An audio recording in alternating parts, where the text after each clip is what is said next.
era un médico probablemente de Antioquia, pero no Antioquia de Colombia, Antioquia de Siria. Compañero del apóstol Pablo en muchos de sus viajes. Un hombre que había escrito metódicamente lo que había investigado. Por ende, cuando usted estudie la escritura, si usted quiere ver el orden cronológico de los acontecimientos que están en el Evangelio o en los Evangelios, usted tiene que utilizar Lucas como un evangelio central y después comparar con Lucas. También tiene Lucas otro libro, que es el libro que escribió el Hecho de los Apóstoles, donde relata cómo el Espíritu Santo se fue moviendo y cómo el Evangelio fue llegando a lugares recónditos de aquel imperio, el imperio romano. Y en Lucas buscaremos, si les parece bien, el versículo 26 del capítulo 1. Y leeré en la versión Reina Valera 60. Recomendamos en esta congregación que tenga la Reina Valera 60. Iremos cambiando a la Reina Valera 2020 y también recomendamos tener la nueva traducción viviente. No recomendamos la nueva versión internacional, sino la nueva traducción viviente. Dice así la Escritura en el versículo 26 del capítulo 1 del Evangelio según Lucas. Al sexto mes, el ángel Gabriel fue enviado por Dios a una ciudad de Galilea llamada Nazaret, a una virgen desposada con un varón que se llamaba José, de la casa de David. Y el nombre de la virgen era María. Y entrando el ángel en donde ella estaba, dijo: salve muy favorecida, el Señor es contigo, bendita tú entre las mujeres. Mas ella, cuando le vio, se turbó por sus palabras y pensaba, ¿qué salutación sería esa? Entonces el ángel le dijo: María, no temas, porque has hallado gracia delante de Dios. Y ahora concebirás en tu vientre y darás a luz un hijo y llamarás su nombre Jesús. Este será grande y será llamado Hijo del Altísimo. El Señor Dios le dará el trono de David su padre y reinará sobre la casa de Jacob para siempre, y su reino no tendrá fin. Entonces María dijo al ángel: ¿cómo será esto? Pues no conozco varón. Respondiendo el ángel le dijo: el Espíritu Santo vendrá sobre ti, y el poder del Altísimo te cubrirá con su sombra. Por lo cual también el santo ser que nacerá será llamado Hijo de Dios. Bendito Padre Celestial, pedimos que lo que hablemos hoy, lo que pensemos, lo que digamos, sea única y exclusivamente para engrandecer tu nombre.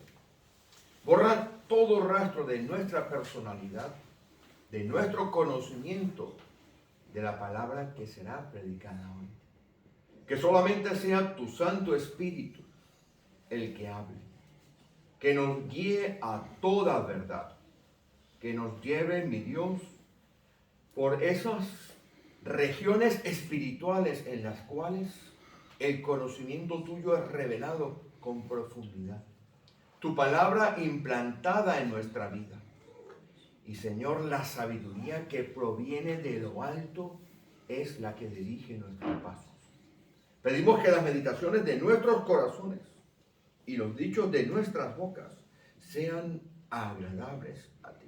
En el nombre de Jesús. Amén. Amén. Puede sentarse.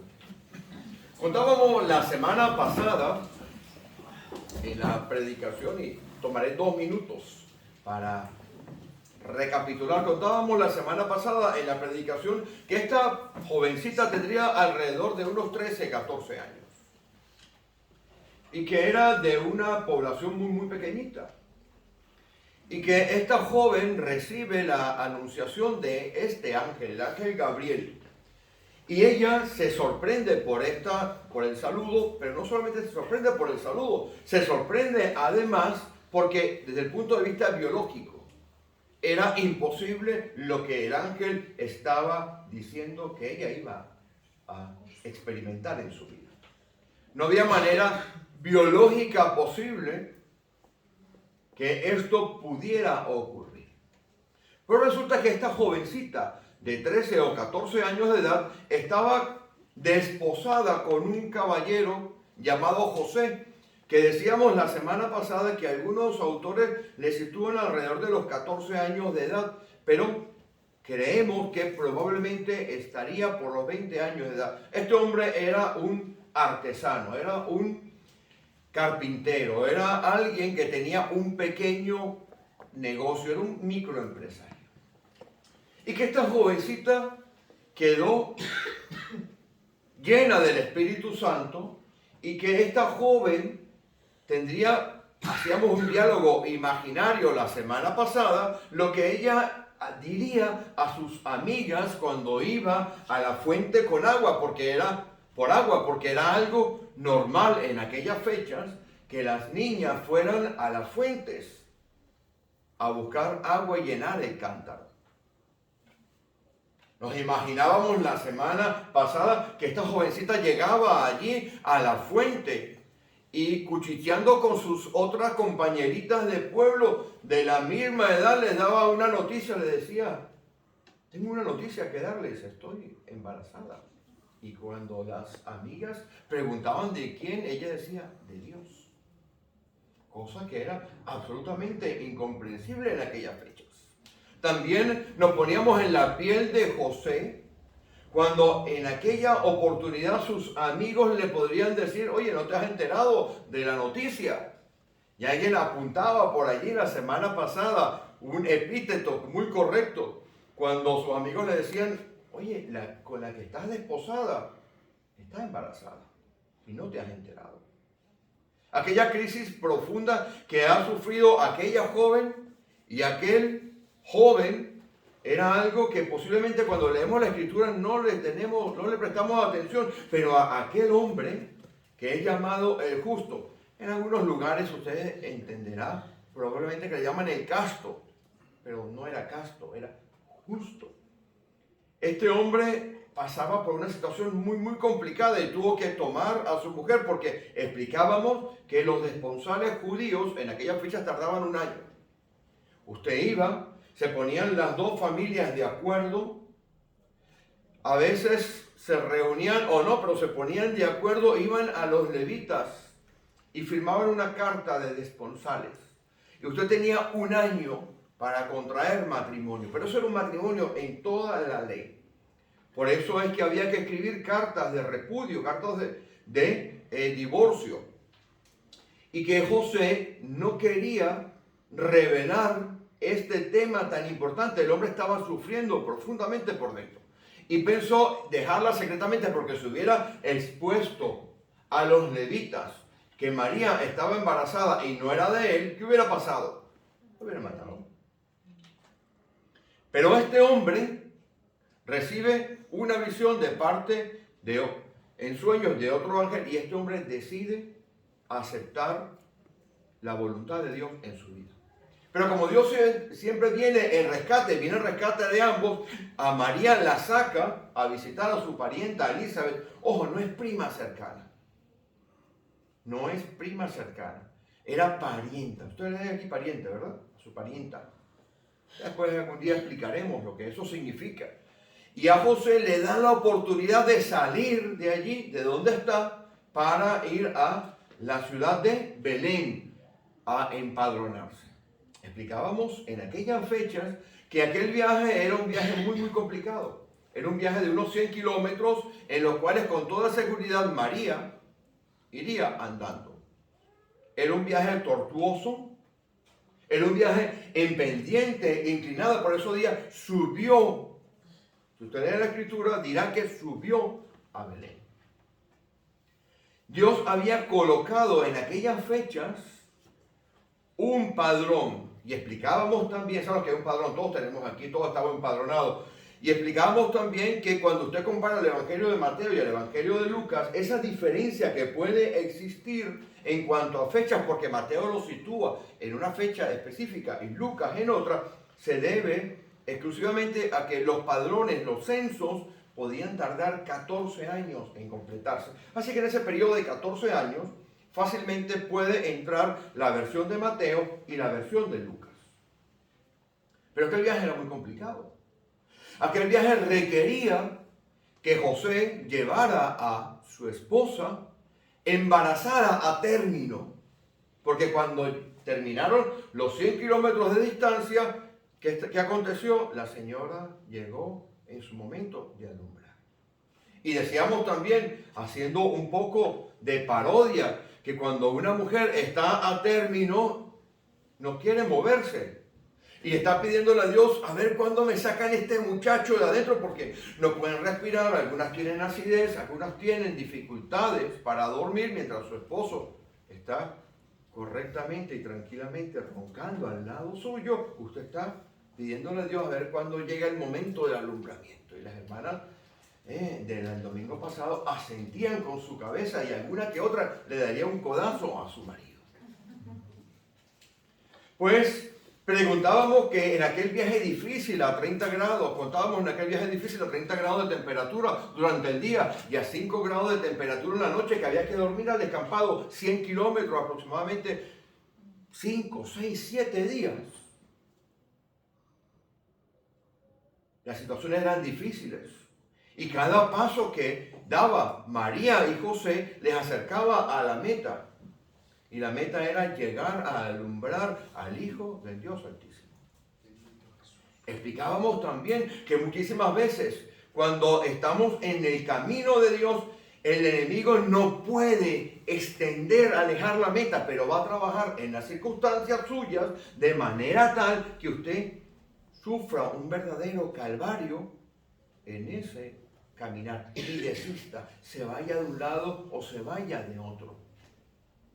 Y que cuando usted pasa por situaciones difíciles, porque Dios tiene un plan para usted, y usted decide aceptar el plan de Dios como lo aceptaron ellos, y usted empieza a andar, y empieza a ver todas las circunstancias difíciles, usted empieza a preguntarse, ¿dónde está Dios? Y Dios está en las circunstancias porque María, ¿quién cargaba adentro? Explicábamos que cargaba al Hijo de Dios. Así que si María y José pudieron llevar adelante aquello, más aún lo podemos hacer nosotros, siempre y cuando nos encontremos en aquel lugar que explicábamos la semana pasada, que es la voluntad de Dios. Y hoy vamos a ver la otra parte de esa historia. Y esto es bien importante porque tengo que confesarle a mis hermanos que a mí me gusta la Navidad. No me gustan los regalos. A ver, que me gusta que me regalen. Tomen nota, pueden tomar nota. Pero no me gustan los regalos, no me gusta la Navidad en algunos aspectos, porque la Navidad ha tendido a borrar lo que es la figura de Jesucristo. La religiosidad, la secularidad ha borrado, ha sacado del medio absolutamente lo que es la figura de Jesucristo. Porque la percepción que tenemos nosotros de la Navidad es la que, una vez yo me di cuenta por allá en el año 2000, estábamos en los Estados Unidos cuando vivíamos allí, y me había comprado una computadora. Y había un servicio de radio. Esto fue en diciembre del 2000. Y recuerdo que habíamos comprado una computadora que tenía internet y tenía servicio de acceso al radio. Y recuerdo que aparecía allí las estaciones que uno podía escuchar en ese servicio de radio. Era algo novedoso en aquella fecha. Muchos de ustedes, hace ya 22 años de eso, ¿verdad? Muchos de ustedes estaban todavía con pantalones cortos. Bendito Dios, qué viejo estoy. Y recuerdo que en aquella fecha le di una estación que era una estación navideña y escuché una frase que me encantó. La frase decía, "It's the most wonderful time of the year." Significa en español, y aquella canción me impactó, es la mejor temporada del año. Mi hermano, mi hermana, yo empecé a pensar si en realidad era la mejor temporada del año. Y si en realidad lo que había acontecido en la sociedad era que habíamos borrado y sacado del medio al Señor Jesús. Yo quiero que vaya conmigo, por favor, si les parece bien, al mismo Evangelio de Lucas. En el capítulo 2 de Lucas,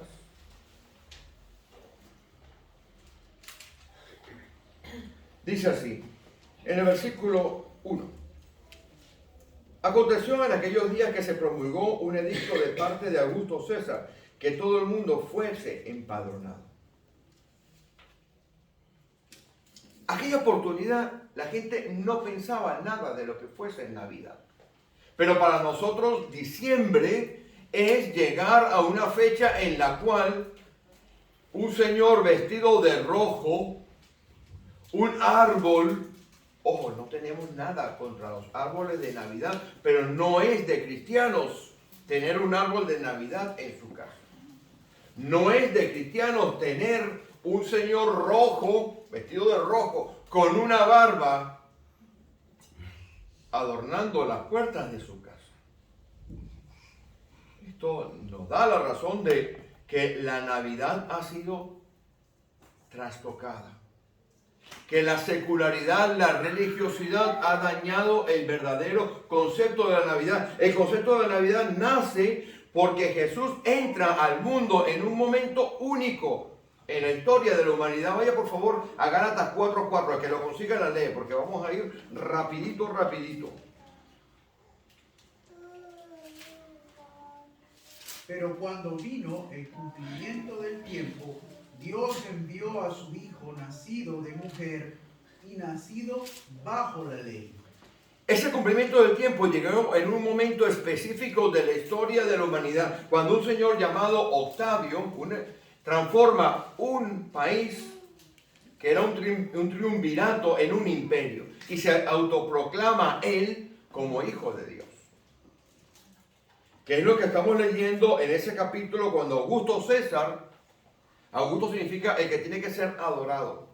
Augusto César, cuyo nombre original era Octavio, da un decreto y en el cual en ese momento que da el decreto todas las condiciones imperiales de una deidad, de un Dios, se manifiestan en él. Dicen que él tenía que ser adorado, él tenía que ser considerado y él tenía que ser nombrado como Dios. Y en ese momento específico, en esa Navidad de esa fecha, entra Jesús en el mundo.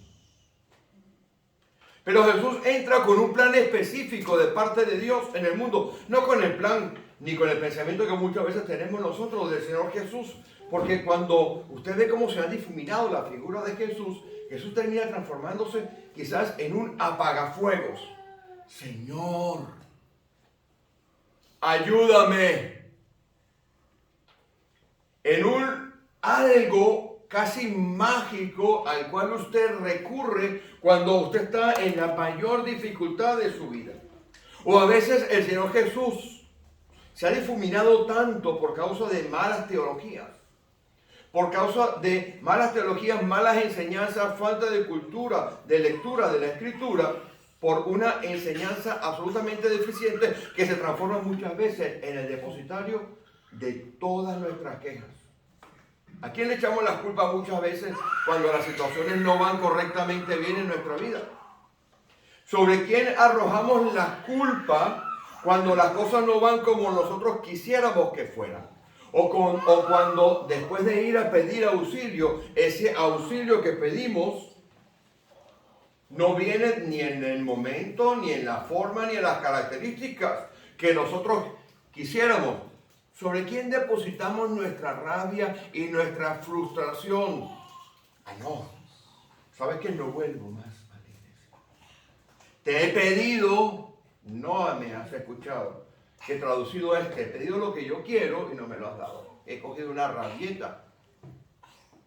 Y así que no vuelvo a comunicarme contigo. O en algunas oportunidades Jesús se transforma en alguien para apaciguar nuestra conciencia. Cuando el plan de Dios no es que el Señor Jesús sea algo de esto, es entender lo que es verdaderamente el Señor Jesús. Yo sé que muchos de ustedes vienen de congregaciones en las cuales se construye todo alrededor del Espíritu Santo. Pero resulta que si usted lee la Escritura con calma, el Espíritu Santo es Dios. Tiene su ministerio dado, porque el mismo Señor Jesús allá en Juan capítulo 14 dice, yo me voy a ir, pero no lo voy a dejar huérfano, voy a dejar a alguien en mi lugar. El Paráclitos, el que es exactamente igual que yo. Pero toda la Escritura, todo el Antiguo Testamento se construye alrededor de la figura de Jesucristo. Si usted fuese a Colosenses capítulo 1, a partir del versículo 15, que no tiene que leerlo, se lo voy a contar, dice que Él es el primogénito de la creación. Todas las cosas fueron creadas por Él, para Él. Todo lo que existe fue hecho para Él. Entonces Él es el centro, pero nosotros en nuestra cultura, con nuestra religiosidad, con nuestros ritos, hemos sacado a Jesucristo de donde tiene que estar. Pues resulta que María, aquella mujer que dijo aquellas palabras que están en el capítulo 1, versículo 38 de Lucas, dijo, ¿sabes qué? Hágase conmigo lo que Dios quiera, he aquí la esclava del Señor. Empezó a entender que había algo profundo en la figura de Jesús que yo quiero que usted se lleve hoy a su casa. En estas épocas de Navidad, donde cuando salgamos de allí saldremos todos con nuestra cestica, ¿verdad? ¿Quién no ha recibido cesta?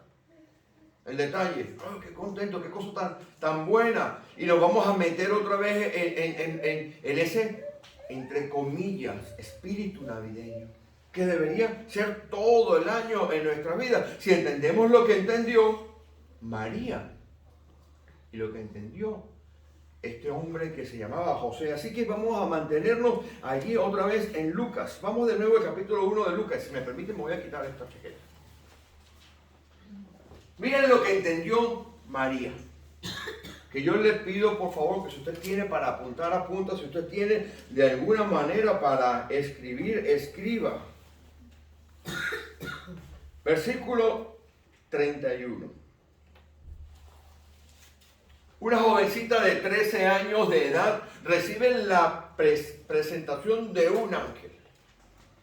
Una joven que conocía las cosas de Dios. Al igual que su marido, José, recibe en el versículo 31 lo siguiente.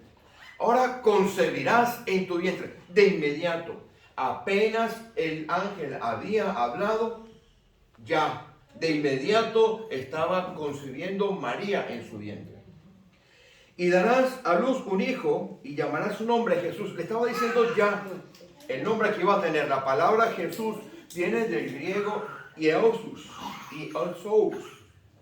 No sé pronunciar correctamente el griego, pero significa Dios salva. Imagínense, aquella jovencita de 13 años, se le aparece un ángel y le dice, oye, vas a quedar embarazada. Y él dice, espérate un segundo, señor ángel. Porque resulta que para yo quedar embarazada tengo que estar casada y yo estoy desposada, no estoy casada aún. Y hasta donde sé, mi abuela, mi bisabuela y todos los que me han precedido y todas las que conozco, para tener hijos tienen que estar casados. ¿Cómo será esto? Y él dice, espérate un segundo, le responde el ángel, esto viene del Espíritu de Dios. Esta frase allí es increíble y yo quiero que vayamos aquí y lo veamos. Mire, lo primero que le dice es que va a tener un hijo cuyo nombre será el mismo nombre de Josué. ¿Saben el Josué? El que después de que sale de toda la escena, Moisés es el que va a terminar de hacer aquella obra, el líder, el guerrero. Esa gente estaba esperando un Mesías. ¿Por qué? Porque llega el Señor Jesús, como hemos leído en Gálatas 4:4, en el momento más álgido de la historia de Israel. En el momento correcto, en el cual había uno que se había dicho, yo soy Dios. Y si alguno de ustedes cree que puede pensar que yo no soy Dios, me lo voy a cargar. Eso es lo que estaba haciendo en ese momento el Imperio Romano. Y estableciendo una doctrina en la cual el emperador tenía que ser el centro. Y aparece un niño. El verdadero Dios. Sigan conmigo leyendo. Y este será grande. Miren todos los epítetos. Imagínense que usted va a un ecosonograma. ¿Quién de las hermanas aquí le han hecho un ecosonograma estando embarazada? A ver. Y en el primer ecosonograma que hicieron, el de Arturo, cuando nació hace 30 años, lo que se veía era el corazón. Y yo dije, igualito a mí. Pero ahora usted va a hacer un ecosonograma ahora y ahora sí que puede ser igualito a mí. Porque ahora le sale la cara, las manitos, todo. Pero mire el ecosonograma que está teniendo María del niño que va a nacer. ¿Entiende el ecosonograma? Lo que estoy describiendo es lo que hay. Dice, será grande, será mega. Yo me voy a poner en lo que estaba entendiendo María. Estaba entendiendo que ella iba a tener un milagro en su vida que nunca se había visto. Porque si usted va a Isaías capítulo 7, dice, el mismo Dios os dará señal. He aquí la Virgen concebirá, la doncella concebirá. ¿Usted qué cree? ¿Que ella no leía, que ella no sabía Isaías? Ella sabía Isaías. Porque todas las lecturas del templo por la mañana tenían que requerir que usted se leyera un salmo, se leyera una porción de la Torá, la ley, alguna de las 5 libros, y se leyera alguno de los profetas. Isaías había profetizado mínimo 700 años antes. Ella sabía cuando el ángel empezó a hablar, lo que le estaba diciendo era algo que a ella la iba a impactar. Y va a ser mega, dice aquí, venga, este será grande, mega. Es decir, no grande como cuando nacen aquellos niños. ¿Cuánto pesó? 6 kilos. ¿Cómo sobrevivió usted a esto? No, grande porque Dios estaba allí. Esa palabra mega que estaba allí en el hebreo original indica algo extraordinariamente grande. Solamente podían ser grandes los conquistadores. Los que vencían, conquistaban y subyugaban. Es más, a Herodes, ¿le llaman Herodes? Mire lo que estaba escuchando María. Y será llamado Hijo del Dios Altísimo. Esto es la pera limonera, como dice en España. ¿Saben que ya os lo he explicado que hay 2 palabras para hijo? La palabra tecnón, que suena así como la de tecnología, ¿no? Y la palabra huios. La palabra huios es el hijo de la misma naturaleza. Es cuando usted ve, por ejemplo, a una niña y dice igualita a su madre. Es de la misma naturaleza. Pero aquí estaba diciéndole el ángel que aquel niño iba a tener la misma naturaleza de Dios. Iba a ser exactamente igual a Dios. Imagínense lo que estaría pasando por la mente de María. Iba a empezar a entender qué era lo que estaba entrando allí en su vida. Hijo del Altísimo. La palabra Altísimo, mis hermanos, mis hermanas, es el mayor título descriptivo de Dios. Si yo lo tuviera que traducir ahora al castellano que hablamos aquí en España, diríamos que es lo máximo de lo máximo, el Alayón. Si usted ha escuchado en el hebreo, alguno de los 2 nombres de Dios es el Alayón, el más alto. No hay nada por encima de él. Es más, Isaías lo dice. En Isaías 25:40 lo dice, ¿a qué me compararéis? Yo soy único. Pues esta palabra que está aquí está describiendo todo lo que es el ecosonograma de lo que María estaba llevando dentro. Aquella que tenía que caminar 100 kilómetros. Aquella que cuando llegó no había lugar para ellos donde naciera. Porque el Señor Jesús no cree que nació en una cuna de oro. Ya sabemos que no. Pero esa imagen bucólica, idílica, hermosa, bonita, de que aparece una vaquita ahí echada y un burrito contemplando, eso no fue así. Nació en el lugar más asqueroso, más antihigiénico y probablemente sin comadrona. Y con frío. Probable, el Hijo de Dios. El Hijo de Dios Altísimo. Seguimos leyendo aquí. Dice, estaban haciendo un verdadero rey, no uno que se había nombrado emperador y que había dicho que tenía que dársele a él toda la honra y toda la gloria. Estaban haciendo el verdadero rey y el verdadero emperador. Fíjense la cantidad de veces que nombra aquí adjetivos que tienen que ver con la realeza, con el trono. ¿Está viendo conmigo? Este será grande y será llamado Hijo del Altísimo. La misma sustancia, la misma calidad, la misma naturaleza de Dios. Aquel Dios Jehová que esta jovencita escuchaba cada día que iban al templo.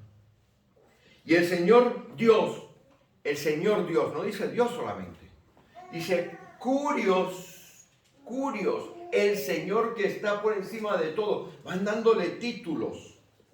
El Señor Dios le dará el trono, lo máximo, donde están los reyes y emperadores, por encima del trono imperial que tenía este Augusto César.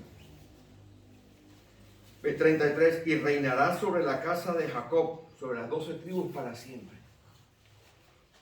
Mire cuántas veces aparece aquí la palabra rey, reinado, trono, un montón de veces.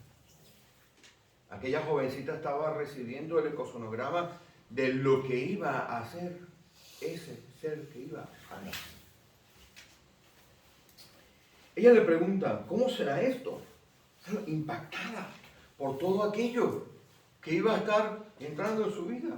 Iba a nacer el verdadero rey. ¿Cómo será esto? En el versículo 35, le dice el Espíritu Santo. Miren, hay algunas denominaciones que dicen que el Espíritu Santo en el Antiguo Testamento no operaba. No sé si donde vienen mis hermanos le han enseñado eso, pero el Espíritu Santo está operando desde el primer día de la creación. Vaya conmigo a Génesis capítulo 6, versículo 3. Génesis 6, 3.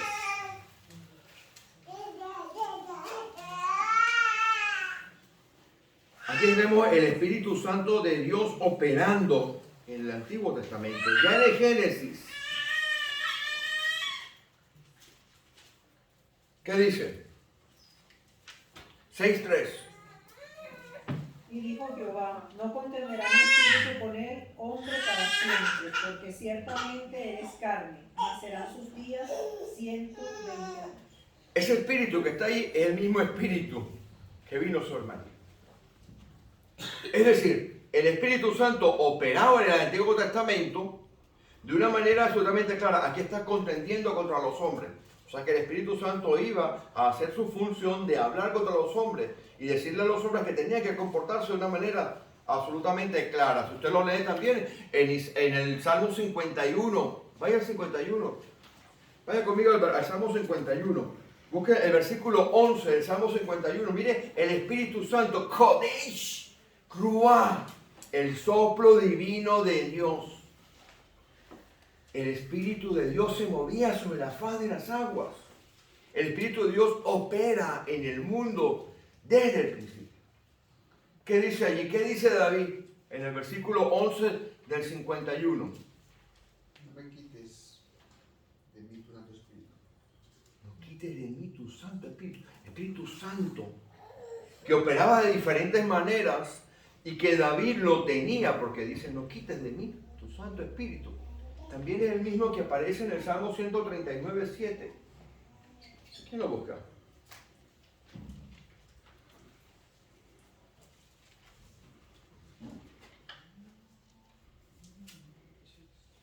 ¿A dónde me iré de tu espíritu y a dónde huiré de tu presencia? Si usted ve, pudiéramos pasar horas hablando del Santo Espíritu. Pues ese Santo Espíritu que está ahí fue el mismo que cubrió a María. Por eso la sangre de Jesús es única. Porque mi sangre, y aquí tenemos nuestros hermanos que han estudiado medicina, mi sangre se compone de una carga de mi mamá y una carga de mi papá. Pero la sangre de Jesús tenía un gen, ¿de dónde? Celestial. Esa sangre es única.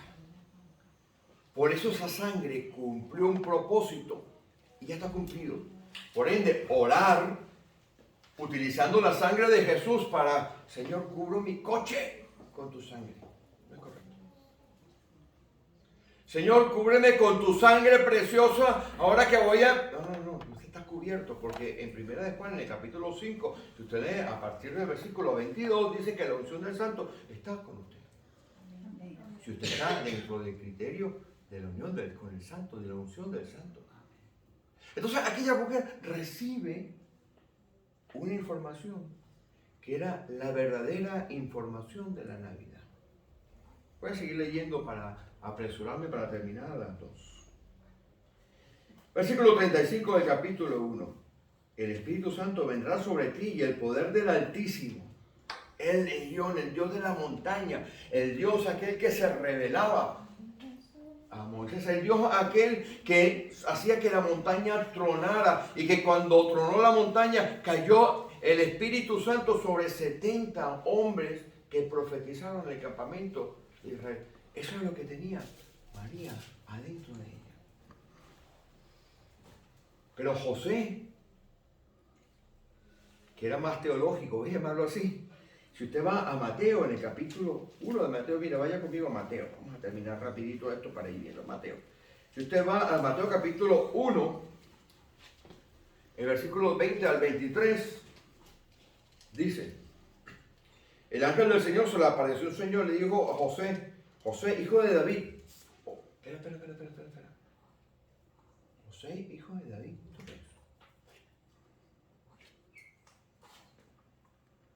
José, DNI. José, DNI tal.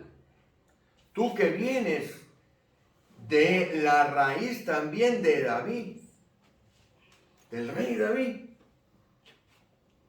no temas recibir a María, tu mujer, porque lo que de ella es engendrado del Espíritu Santo, le dice, oye, esto es sobrenatural, esto es único. Entonces, después de que él lo entiende y dice abajo, y llamará su nombre Jesús, este hombre entiende que aquello que él iba a recibir como hijo y lo que estaba en María era algo que estaba muy por encima de ellos, que iban a ser el verdadero rey de Israel. Ahora yo les hago una pregunta a ustedes, que es la pregunta que yo quiero que nos llevemos todos este final de año, porque estaremos también ahondando en estas cosas durante la próxima semana. ¿De verdad Jesús es el rey? Porque la religiosidad, ¿qué es lo que ha hecho en nuestra vida? Yo les voy a decir lo que ha hecho la religiosidad en nuestra vida. Ha hecho que cuando estemos de esas puertas para adentro, oremos a un Dios que se llama Jesús, que decimos que es el rey, pero que no nos sometemos a lo que Él es.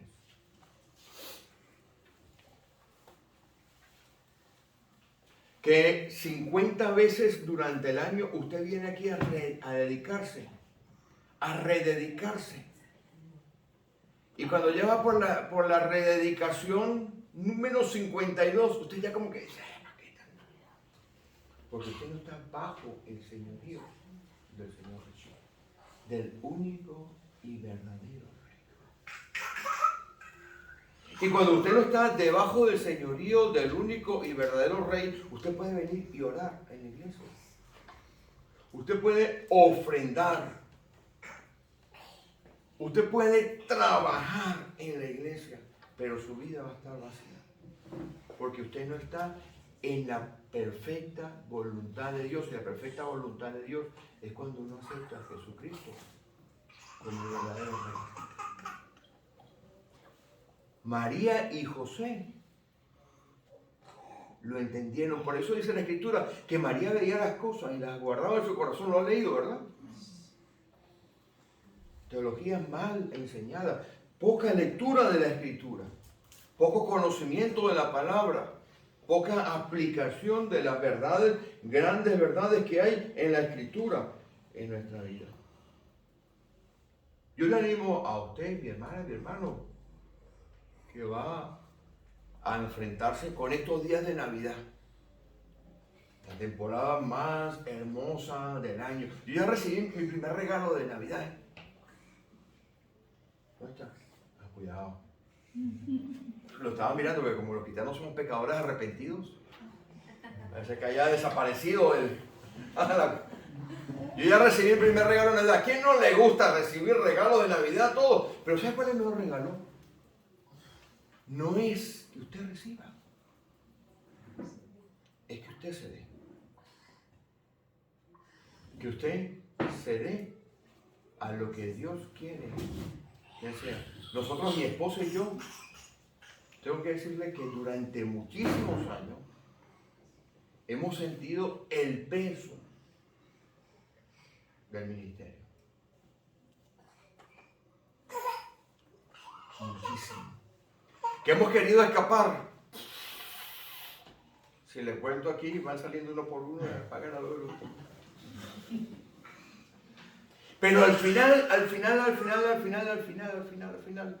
como en una oportunidad, prometimos en el bautizo. No sé qué ha prometido usted en el bautizo, pero cuando yo tengo que hacer el bautizo de alguien, yo le pregunto, ¿seguirá usted? Le pregunto, oiga, ¿usted ha venido aquí voluntariamente? Y me dicen, sí. Porque si me dicen que no ha venido voluntariamente, ya ni lo mojamos afuera. Porque si lo mojamos, es el tipo de persona que cuando usted la mete abajo, el agua hierve, ¿no?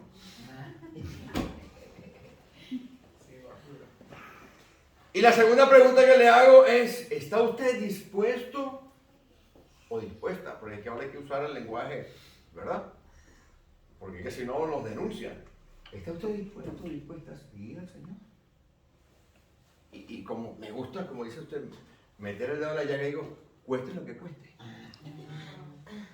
Y dicen que sí. Entonces, cuando usted hace eso y hace eso de corazón, usted está empezando a entrar por un camino donde usted puede tener planes, indudablemente que puede tener planes, puede tener su trabajo, puede generar todo lo que usted quiera generar de planes en su vida, pero todos están supeditados al basileo del Señor Jesús.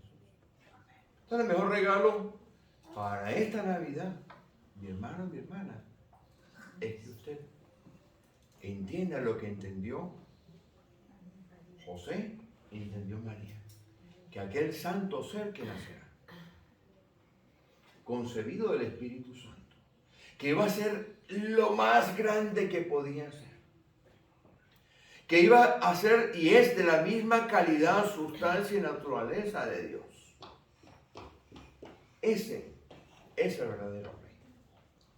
Y que usted entienda que Él es el verdadero rey de su vida. Porque si entrara por ahí el rey Felipe, tocayo mío, más señas,